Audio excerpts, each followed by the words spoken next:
God, my God. I don't know, you had some kind of funny accent. I just want to know what part of the United States you're... Maine? I know, no, I know. Does anybody here read Stephen King? Nobody? Well, did you read Stephen King? He wrote The Carrie. He wrote Carrie is Shining, Dead Zone, Firestarter, Salem's Lot. And the thing is, there are all these horror novels. I mean, they scare the fucking shit out of me. I mean, like, Salem's Lot's about vampires, okay? I'm at 4 in the morning, I'm making a cross out of a spoon and a fork. You know, and they are so scary. And then they all take place in Maine. Everyone takes place in Maine. And it's like you turn Maine into another fucking dark continent, you know? You just want to go, oh, here I am, I'm going through Vermont and New Hampshire and... Maine.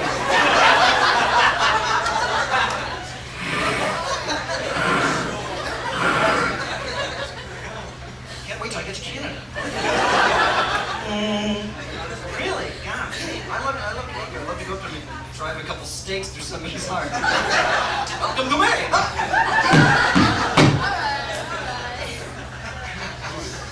That's why she's here. Yeah. Spirits! Exorcist! Help us! Poltergeist! Ah, boy. Taste the high country. Ah, my spine! Somebody shoot me, I'm livid with pain! I just love that. Anyways, anybody watch The Royal Wedding the other morning? Yeah! Did you watch The Royal Wedding? I didn't watch that because I didn't feel like it, getting up at 4 in the morning to watch The Royal Wedding. I would have gotten up at 4 in the morning to watch The Royal Honeymoon, though. My idea of a good time. I mean, okay, Lady Diana had to have a medical examination just to show you how advanced the British are in their thinking. She had to have a medical examination to prove she was a virgin, okay? What, threw her out in salt water and saw if she floats, you know? Hey.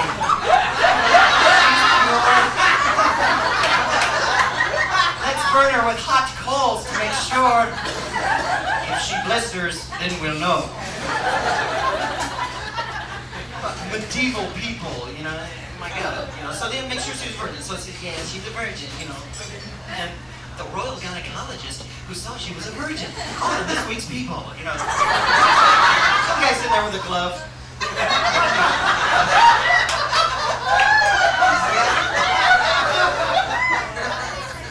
This is why I don't play colleges, folks. Basically because of this material. Anyway.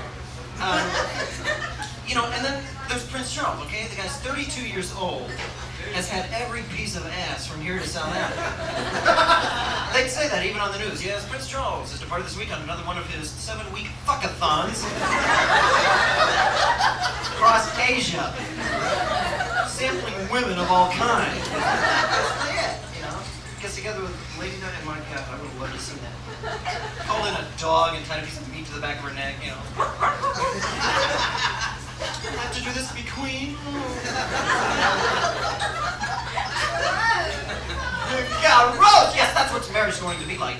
I hope you know that. You go, I waited all this time just for you. All right, baby.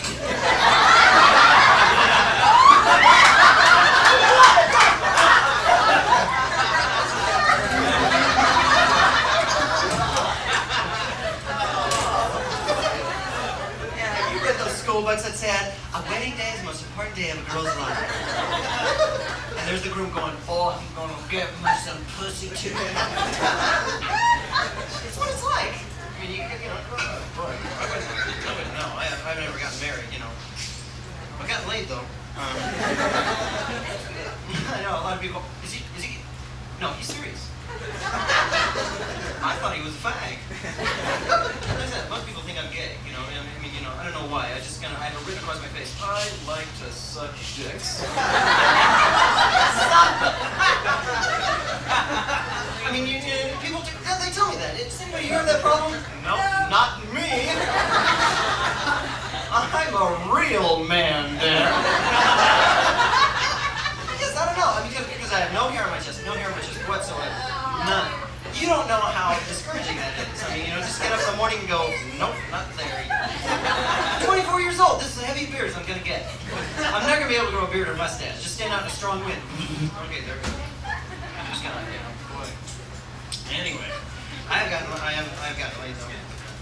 One thing.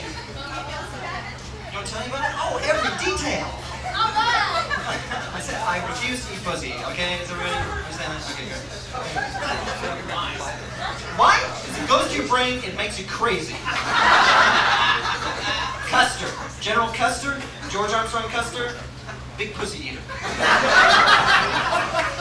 Jim Jones, Guyana.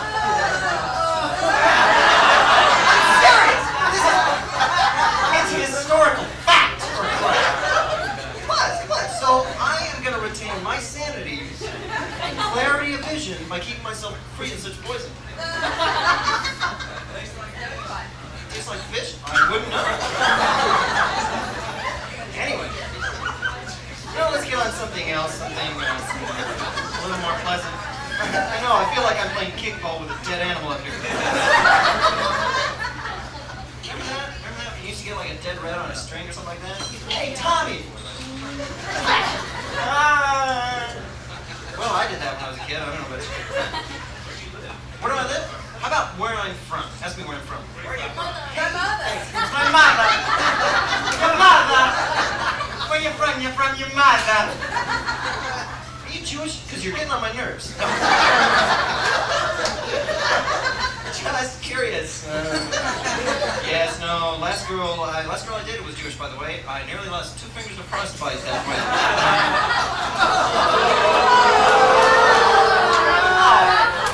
This man knows. Okay. Yeah.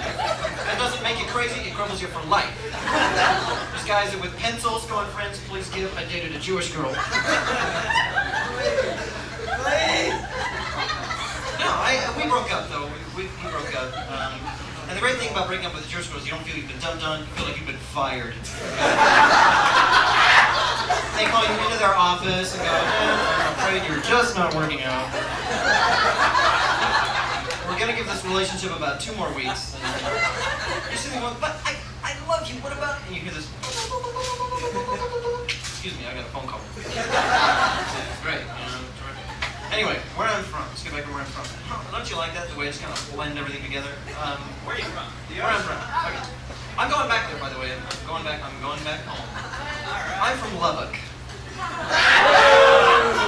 Yeah, everybody sounds like they're taking a shit all of a sudden. Is he from Lubbock? Oh, God. Oh, poor guy.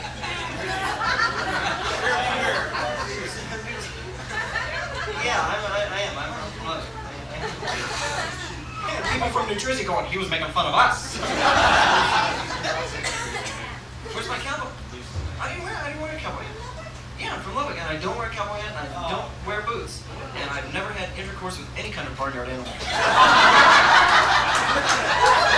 you're from Lubbock! No, it's true. No, Lubbock is, it's a cow town. Fuck. It is. For those of you who've never been to Lubbock, you always know when you drive through there, because the cops pull you over and go, you ain't a Negro now, are you, boy? No, not me personally. I have some pictures of some Negroes. You can't recognize them when you do see them. We heard they was coming through here sometime. We're gonna be ready when you do. Lubbock is a very conservative town. It's run by Baptists and Pentecosts. I was raised a Methodist, which is kind of the Holiday Inn of religions. It's so boring. You know, you have to sing those fucking hymns. You know, number 258, oh Jesus, thou wert flayed alive for me. And the blood and pus dribbled on the cross. Hey, come on, I gotta go get donuts after church. No, I never got off to the message. I mean, you know, look at a real church's sacraments. You know, look at the Catholic Church's sacraments. They have communion, confession, and don't they have something where the priest gets to slap you around a little bit? What's that called? What? Absolution? Is that called? Confirmation? What? Extreme unction. Extreme unction. Extreme function. What are you gonna do? Fire me? Come on, fire me. Fucking fire me, huh? Anyway.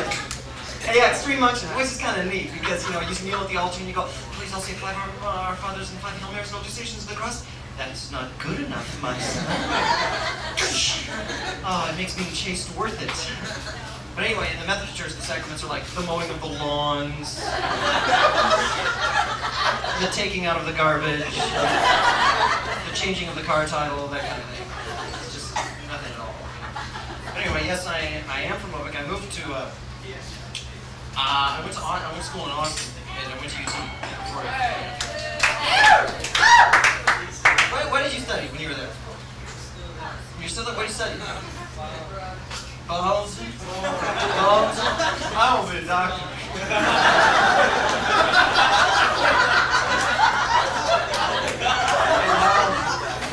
I'm gonna sew a frog's head onto a cat.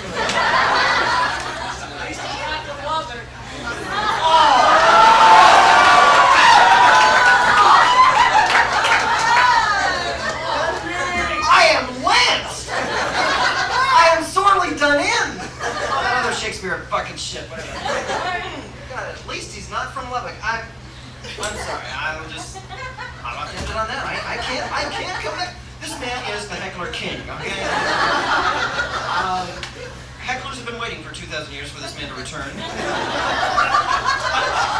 Now he's come, you know. At least he's not from Lubbock. Hosanna, Hosanna, the heckler king has returned. Your crown, sire. I am king of the hecklers.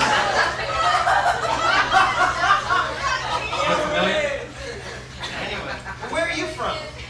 No, where are you from? Houston. Oh, well, now you have a heritage you can be proud of. I'm from Houston, and I've never left the place I was born. I know a lot. And you. Anyway, no, I went to UT. I went to UT for 4.5 years, which landed me the high-paying position you see me in today. God. Huh? What did you study there? Oh, you've got a real job. I'm not gonna fuck with you. Go ahead, make fun of me, huh? Hey, put this on my gold card, will you? Come on. Yeah, here's $5 for being so funny, you know. Thanks. No, I got my degree in television, you know, and I got my bachelor's, I was gonna get my master's, but they wouldn't give it to me because they didn't approve my senior project, which was an updated remake of Leave It to Beaver, with Jack Nicholson as Eddie Haskell. I am Mrs. Cleaver. Hi, Mrs. Cleaver. Hey, Squirt, what do you say we go upstairs and watch the World Series? You know what I mean? That's right. And my parents tried to convince me to major in something else. You know, major in something I could fall back on, a nice field, you know, like engineering. I looked into that because there's so many different kinds of engineering. I mean, there's mechanical engineering, there's electrical engineering, and then there's civil engineering. That cracked me up because that implied there was such a thing as uncivil. Excuse me, would you mind building this bridge? Hey, fuck you! Oh.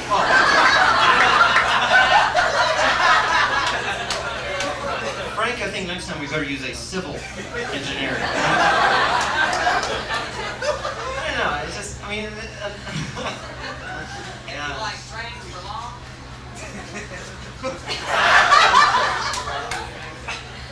Do I what?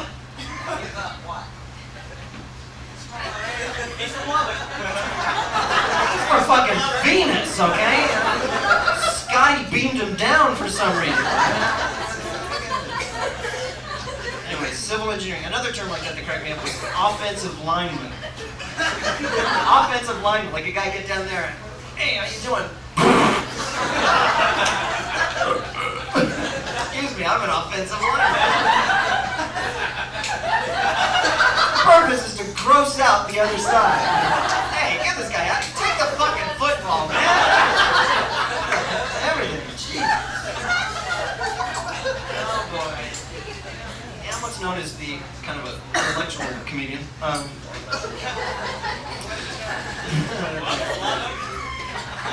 What's wrong with being from Lubbock? Huh?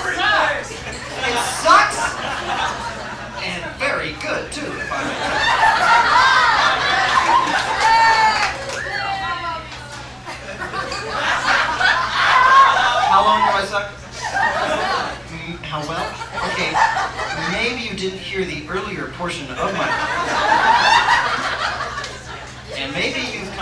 got a little fantasy of your own right there. It's not gonna work, honey. The sun rises in the east, it sets in the west, and Dan doesn't eat pussy. I mean, it's just not there. You're talking about an impossible thing. I mean, you know. Anyway, do it. What, here on... What do you think this is? Madame Morris or something? Hey, do it, man. Eat that pussy, man. He's gonna eat pussy, man. Huh? Chickens tomorrow. Chickens tomorrow, yeah. Anyway, good grief, boy.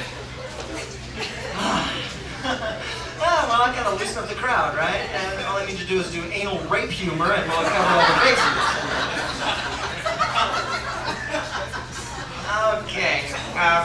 Anyway, let me think of something I can wrap up with here. But I moved from Austin to Houston, and Austin's very different from Houston. Like, if this was an Austin audience, everybody would be sitting around going, like, what if reality did not exist?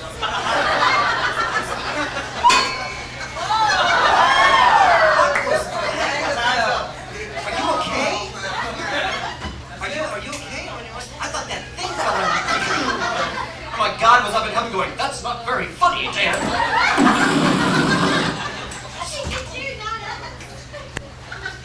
Oh yeah, that's right. That's right. He wouldn't kill somebody in the crowd. I just must be from Lubbock. Oh my God, I'm heckling myself.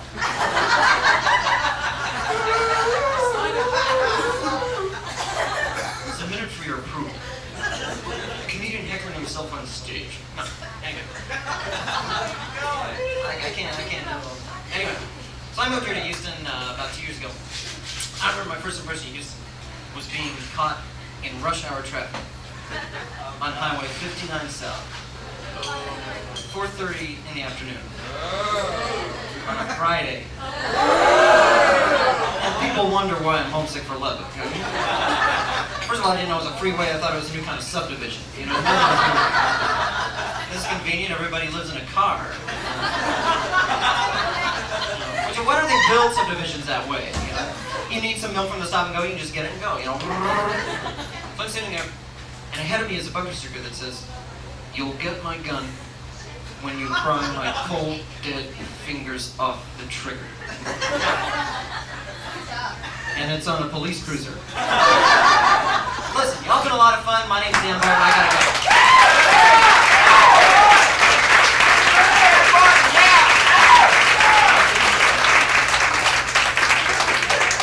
Next time you're asked, what the hell is Lubbock good for, remember Dan Barton. Maybe we'll get another one. Who knows? How y'all doing? You seem to perk up a little bit. Alcohol's finally taking effect. Good. Okay, we got another new person. And I know you're all going to be very warm and supportive. Yeah. So would you please welcome Ms. Vivian Rose? Yeah! Come on! Don't start. That's right. Well, howdy. How y'all doing?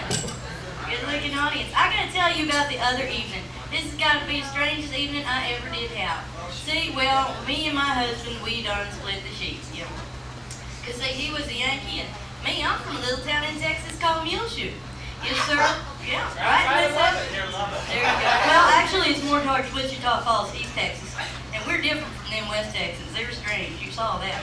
But anyway, Muleshoe, right in the center of the town, we got this big old fiberglass statue of a mule. That's where a famous phrase came from. Better watch out, boy. Your ass will be glass. Anyway, my husband, he used to laugh at that, but I'd say, "Hey, honey, you're from Annex, Pennsylvania. What kind of statue you got?"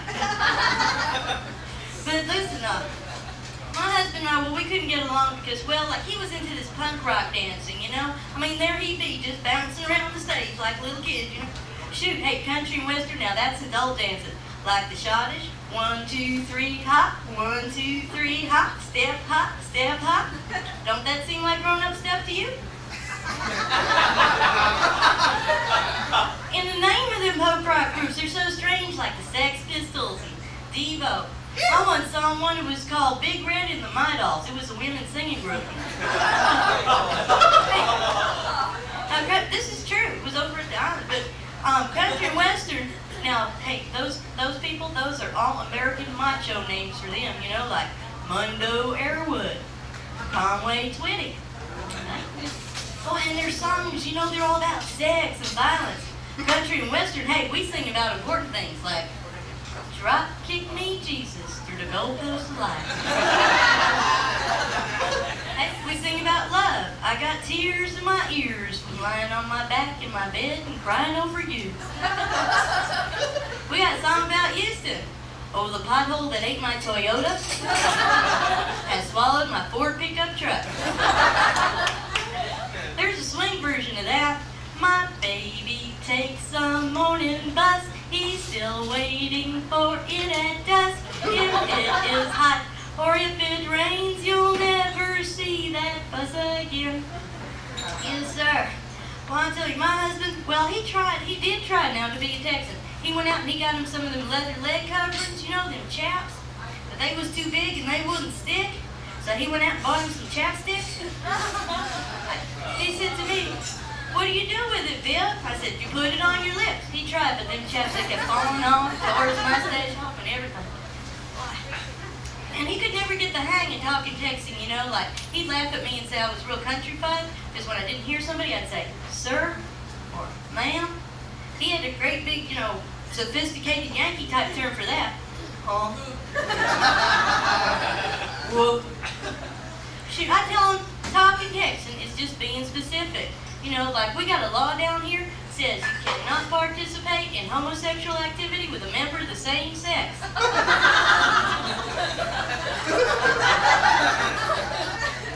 I'm not real certain what it means, but it sure is specific now, isn't it? I tell them the same thing with talking Texan, you know. Like, if I'm talking to one person, I say, how you doing, ma'am? If I'm talking to a bunch of people, I say, howdy, y'all. Well, he had blew that joke altogether. No, he'd walk into a bar full of women and say, hi, you guys, which never made any sense to me at all. But listen, cowboys, you know, I like cowboys, really. You know, have you ever met a cowboy? They'll do something like this. Now, obviously, I'm going to use this man here. They'll do something like this in the bar. They'll go,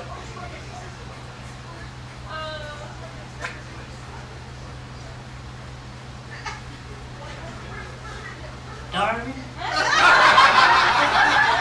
would you like to dance? I go, no, I think I want to go home and wash my hair.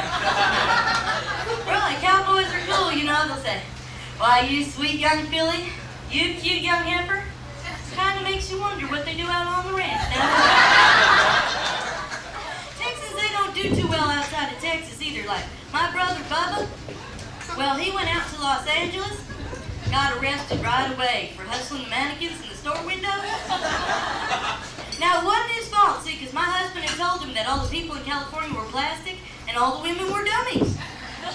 He said, besides which, the way the mannequins was dressed up in them dresses, he thought they were coming on to him.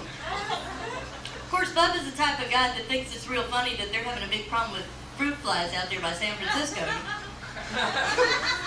So I want to tell you, you know, I did learn something from them Yankees. I sure did, you know.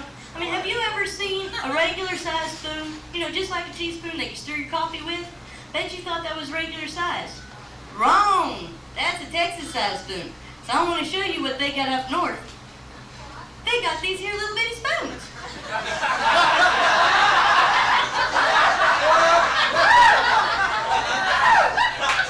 Ever try drinking soup out of a spoon like that? I done take you a month of Sundays. Can't ever cool your soup off one blow. There it goes, gotta start all over again. I said to him, what do you use the spoon for? He said, don't you snort coke? I said, do what? He says, don't you snort coke? I said, no, I generally drink it. When I do, I use a glass. I don't use no little bitty spoon.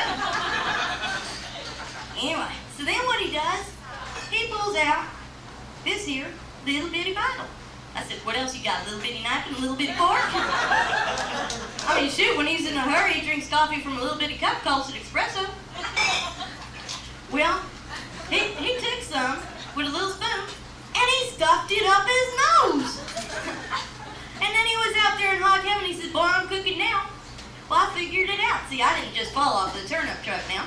I figured it out. See, Coke is a soda. And when you cook with it and it's a little white powder, it's baking soda. So I went and I got me some baking soda and stuffed it up my nose. Clogged up my entire face for a month. I tell you, every time I sneezed, you swear that it was just snowing in New York, you know, just everywhere. Anyway, my name is Vivian Rose. Thank y'all very much.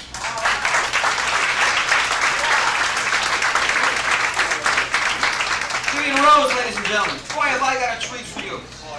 Oh, have I got a treat for you. As a matter of fact, we're preparing the treat for you, even, yes, as I speak to you. We have got a comedy team. Maybe the only comedy team here in Texas. Is this great, Bill? Testing! Now, does Bill enjoy it? The mic cord enjoys it. I think it works. Okay. These guys were DJs down in Corpus Christi. They were kind enough to come up here.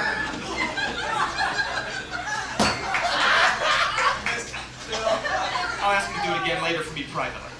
Okay, they were DJs in Corpus Christi. They're up here. They're one of our regulars now. Please welcome Kelly and Paterson. Yeah!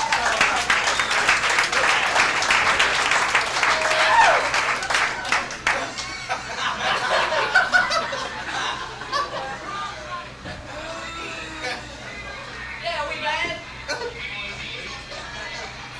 Actually, we are white.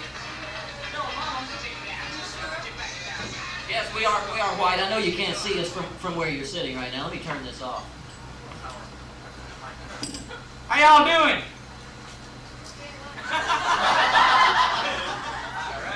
We'd like to welcome y'all to the very first annual KKK Telethon. That's right. We'd like to invite y'all to call in on our watch line. That, of course, is for watch only. Call us up right now on our toll-free number and pledge, and that dial is 1-800-REDNECK. Just call us up right now. 1-800-REDNECK. Let's get to the business here. All right, our first pledge this evening is a $55 pledge from the Society for the Prevention of Basketball. $55. $55. We've got a $55 pledge from our members in Montrose, the Royal Order of Bruce.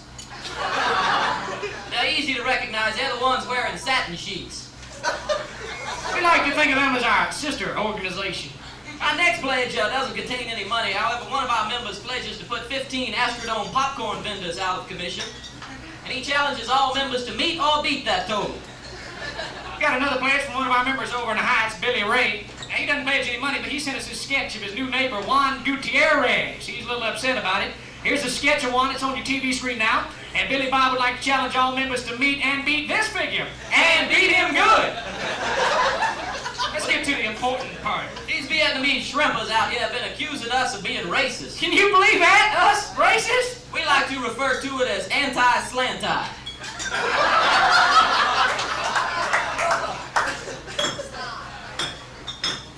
K-Smell Records presents the ultimate record offer of all time. The Rolling Stones, The Beatles, Chicago, Steely Dan, Linda Ronstadt, the Eagles. If you love these great recording acts, or if you know someone who does, we think you'll like the newest record package from K-Smell Records. It features little-known recordings by the Bee Gees, including their first record ever, I'm Gonna Make a Lot of Money. I'm gonna make a lot of money.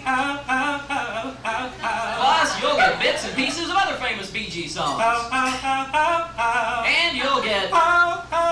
But wait, that's not all. You'll also get all the hits from country star Johnny Cash. Hi, I'm Johnny Cash. And his daughter Roseanne Cash. Hi, I'm Roseanne Cash. Plus all the hits from international recording star Johnny Lisp. Let's just kiss and say goodbye. Folks, to order this complete K-Smell record package, just send $15.99 to K-Smell Records. Last known address is, well, just send it to General Delivery, Topeka, Kansas. But wait, that's not all. Two diverse musical entities come together for the first time. It's Slim Whitman's tribute to Pink Floyd. Oh, we don't need no education. Plus, you'll get Pigs on the Wing. Pigs on the wing. Order now and get this special limited edition of Sammy Davis Jr. singing I Only Have Eye for You. You messed up your hair with that sheet on earlier.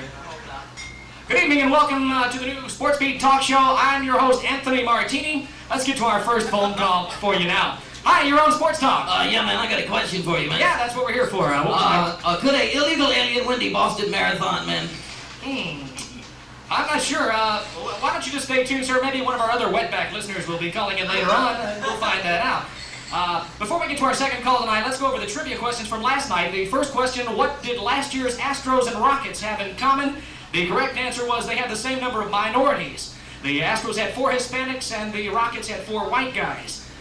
The other trivia question, what do this year's Astros and Oilers have in common? The answer is they're going to play the same number of games. Anyway, let's get back to our phone calls now. Hi, you're on Sports Talk. Yeah, what do you think of softball?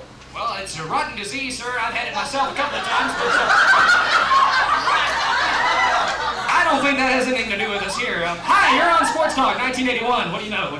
Yeah, how about, what's that old, damn pass to the other teammate doing these days? You mean Pastorini, sir? Yeah, that's a son of a bitch. Sir, please refrain from using that kind of language here. How about asshole? That's better. Okay, how's that asshole doing now? Well, sir, I just came over the wire earlier tonight. Dan Pastorini was injured. A little accident out there during a practice session in Oakland for the Raiders. Dan was sacked while at quarterback around the 45-yard line. He was pushed to the ground, and Dan tried to snort the 50-yard line.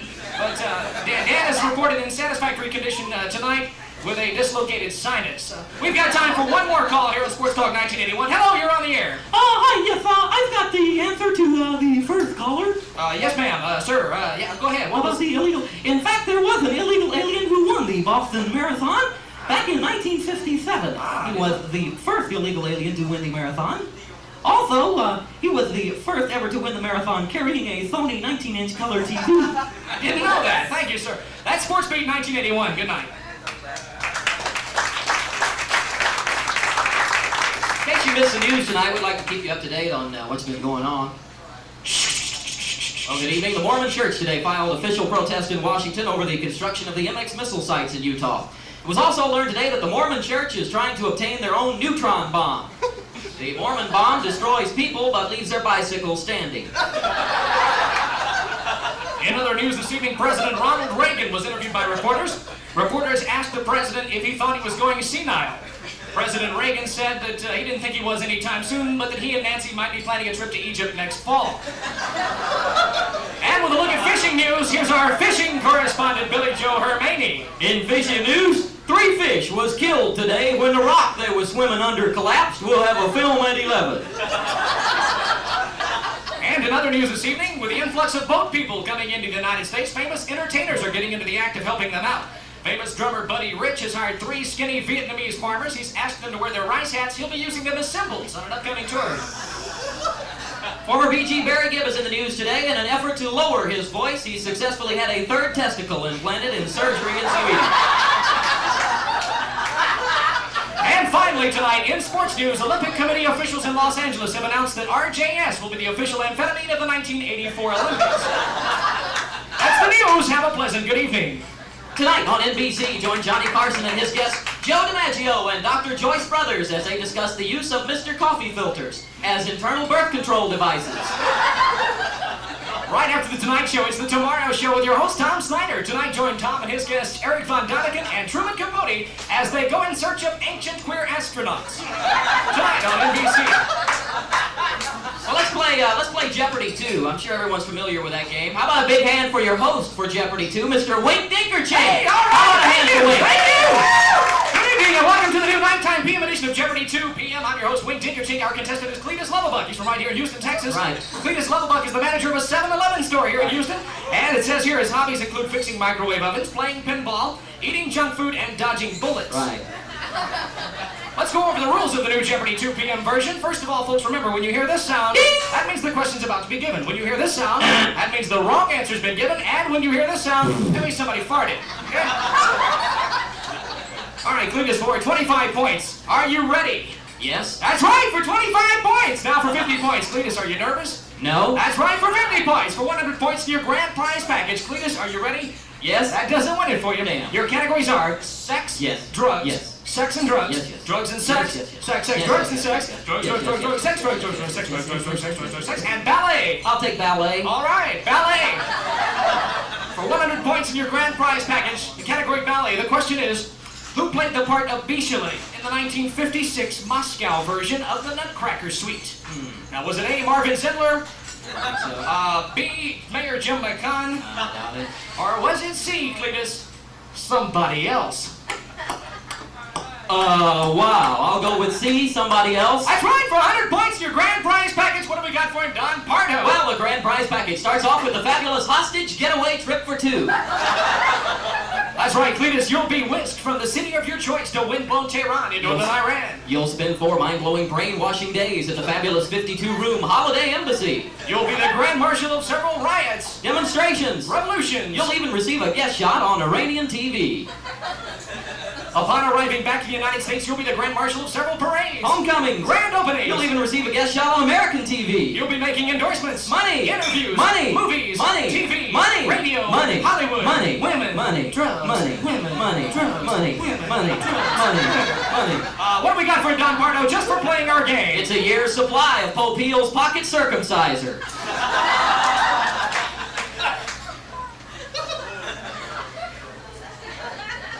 Here's Sergeant Ernest Hickman for the United States Army.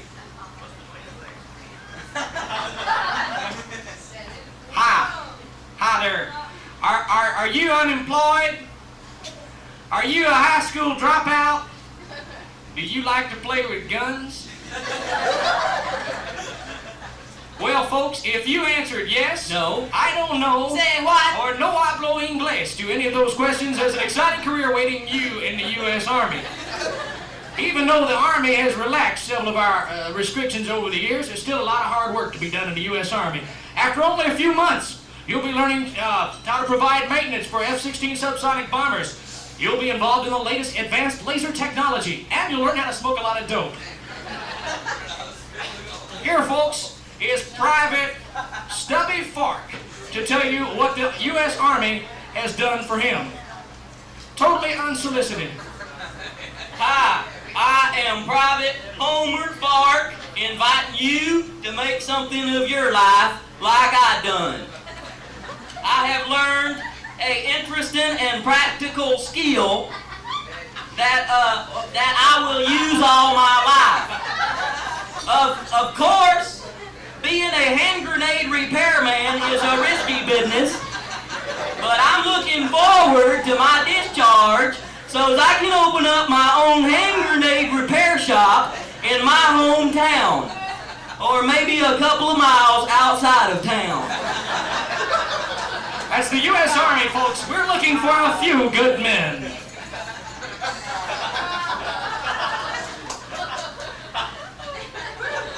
Talking hot.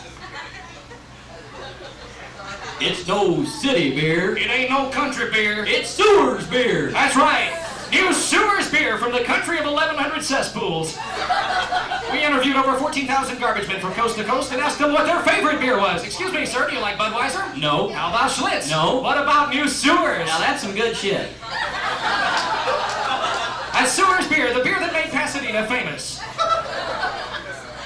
More exciting than Space Invaders. More devastating than Demolition Derby. Atari announces its newest video game cartridge, Simulated Houston Traffic. Simulated Houston Traffic, the game that puts you behind the wheel during actual simulated Houston rush hour traffic. Score points by driving the wrong way on the contraflow lane. And test your skills by coming down an overpass on the exciting new downhill chuck-hole slalom. And for more realism, have a few drinks and give it a whirl. Sergeant Henry Winkleman of the Houston Police Department says his officers would rather play simulated Houston traffic than patrol the 5th Ward in a real car. Atari would like to remind you to drive carefully on your way to pick up our new game. After that, we don't care. It's a mouthwash! It's an insecticide! It's a mouthwash! It's an insecticide! Stop! It's both a mouthwash and an insecticide. New improved Listo-Raid. New Listo-Raid keeps your mouth springtime fresh. And look at these bugs die too, will you? Listo-Raid also kills boll weevils for those of you with cottonmouth.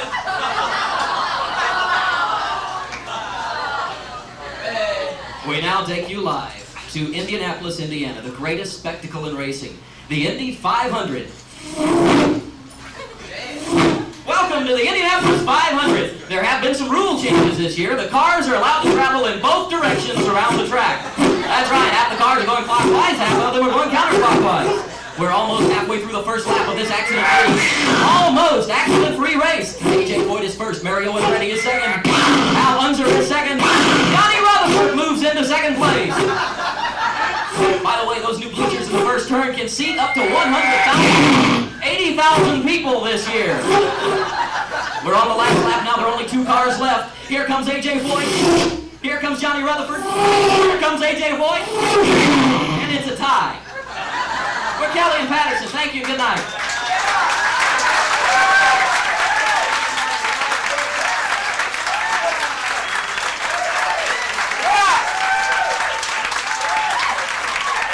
Kelly and Paterson, ladies and gentlemen. Yeah!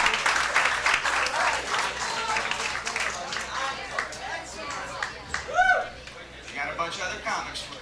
I do my anti-rabbi bit here. Embarrasses the hell out of me. I understand the 40 implications. Okay, our next comedian is a newcomer. She's only been with us a few months, but we think she's very funny. She's been doing very, very well. Would you give a warm and supportive welcome to Miss Cindy Oleverez? Yeah!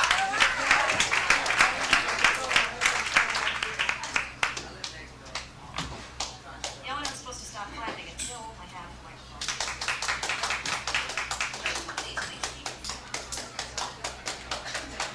How is everybody doing tonight? Oh, great. Fine. Well, I have a lot of things to say to you tonight. Who's from Brooklyn? Who cares? I guess you told me. I went to elementary school in Brooklyn, New York. You know what I found out about elementary school? Elementary school doesn't teach you a damn thing. It just gives you as many non sequiturs as your brain can possibly retain, so that when you lie in bed, when you're 24, as I am, or you're 47, or you're 92, you will get a migraine headache from all of these random facts bobbing to the surface. George Washington had wooden teeth. Members of Congress have special mailing rights known as franking privileges. Crispus Attucks was the first man killed in the Revolutionary War. Why am I remembering all of this? Concave means in, convex means out. Stalactites grow from the ceiling. Stalagmites grow up from the floor. Why the fuck am I? Stop! Jesus. Now, you don't learn anything. You don't learn anything until you get to college. Then you start hearing about the good stuff. Yes. I was a music major in college. I got to learn that, I got to learn that Mozart wrote dirty letters to his wife. I got to learn that Beethoven was a slob. I got to learn that Tchaikovsky was gay. I got to learn that you can have fun with Mixolydian modes. Yeah, see, college teaches you all this stuff. Excuse me while I turn a page so I can learn my new material on stage, yeah. It's very strange. College is a very strange thing. It prepares you for nothing, but it teaches you to be an arrogant bitch. Yes, I went to college. Hey, what did you do when you were 17? Yeah, you know. But the things that they teach you in college, you can do stuff with. It's stuff that you can take home and go, hey, I can do something with this. I can actually do something with this. I can write a sonata. I can impress people with how smart I am. I can show them my degree, you know? But it's weird. When I went to college, I took an English course, and my teacher made me read William Faulkner. Now, I hate William Faulkner. When I went to elementary school, my teachers used to get down on my case because I didn't like William Faulkner. But when I got to college, I could go to my professor and say, hey, I don't like William Faulkner.